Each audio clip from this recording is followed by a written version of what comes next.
तो चलिए दोस्तों शुरू करते हैं। पहला प्रश्न है, हड़प्पा सभ्यता किस युग की थी? जी हाँ, हड़प्पा सभ्यता किस युग की थी? तो इसका उत्तर है आपका कांस्य युग। अगला प्रश्न है कि प्रसिद्ध 10 राजाओं का युद्ध, जो दशराज युद्ध के नाम से जाना गया, वह किस नदी के तट पर लड़ा गया था? जी हाँ, 10 राजाओं का प्रसिद्ध युद्ध दशराज युद्ध किस नदी के तट पर लड़ा गया? उत्तर है इसका कि पुरोशनी नदी के तट पर लड़ा गया था। अगला प्रश्न है कि प्राचीन भारत में निष्क के नाम से कौन जाने जाते हैं? जी हाँ, प्राचीन भारत में निष्क के नाम से कौन जाने जाते हैं? तो इसका उत्तर है आपका सोने के सिक्के।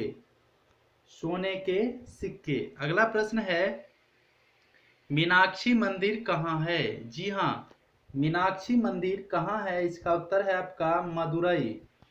अगला प्रश्न है कि अशोक के शिलालेख में प्रयुक्त भाषा कौन सी है? जी हाँ, सम्राट अशोक के बारे में जो शिलालेख लिखा गया है वह कौन सी भाषा में लिखी गई है? उत्तर है इसका पाली भाषा में। अधिक से अधिक शिलालेख पाली भाषा में लिखी गई थी।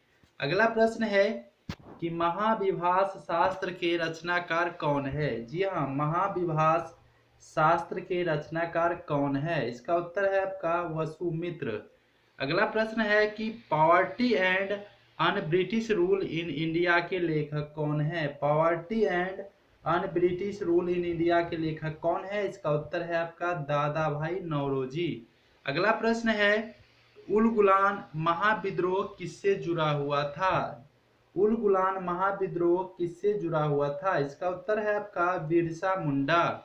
अगला प्रश्न है कि 1857 का विद्रोह कहां से आरंभ हुआ था? 1857 का विद्रोह कहां से आरंभ हुआ था? इसका उत्तर है आपका मेरठ से। अगला उत्तर है, प्रश्न है कि दक्षिण की गंगा किस नदी को कहा जाता है? जी हाँ, दक्षिण की गंगा किस नदी को कहा जाता है? इसका उत्तर है आपका गोदावरी नदी। अगला प्रश्न है कि भारतीय संविधान में समवर्ती सूची कहां से ली गई है? बहुत ही महत्वपूर्ण प्रश्न है। भारतीय संविधान में समवर्ती सूची कहां से ली गई है? उत्तर है इसका आयरलैंड से। अगला प्रश्न है कि हर्षचरित नामक पुस्तक किसने लिखी? जी हाँ, हर्षचरित नामक पुस्तक किसने लिखी? इसका उत्तर है वानभट्ट। अगला प्रश्न है कि किसके कारण वस्तु हमें दिखाई देता है? जी हाँ, किसके कारण वस्तु हमें दिखाई देता है? उत्तर है इसका प्रकाश के परावर्तन। और भी बहुत सारे कारण हैं, लेकिन प्रकाश के परावर्तन के कारण वस्तु हमें दिखाई देता है। अगला प्रश्न है, श्वेत प्रकाश में कितने रंग मिले होते हैं? जी हाँ, श्वेत प्रकाश में कितने रंग मिले होते हैं? इसका उत्तर है 7 रंग। अगला प्रश्न है, होमोसेपियंस किसका वैज्ञानिक नाम है?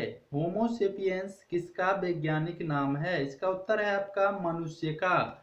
अगला प्रश्न है कि नेचुरल सिलेक्शन का सिद्धांत किसने दिया था? जी हाँ, नेचुरल सिलेक्शन का सिद्धांत किसने दिया था? इसका उत्तर है डार्विन।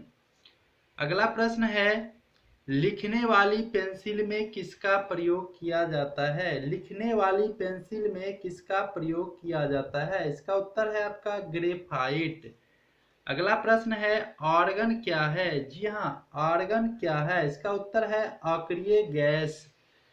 अगला प्रश्न है, चींटी के कितने पैर होते हैं? जी हाँ, चींटी के कितने पैर होते हैं? इसका उत्तर है आपका 6। अगला प्रश्न है कि कौन सी जीव मिट्टी की उर्वरता को बनाए रखती है? जी हाँ, कौन सी जीव मिट्टी की उर्वरता को बनाए रखती है? और इसका उत्तर है आपका केचुआ।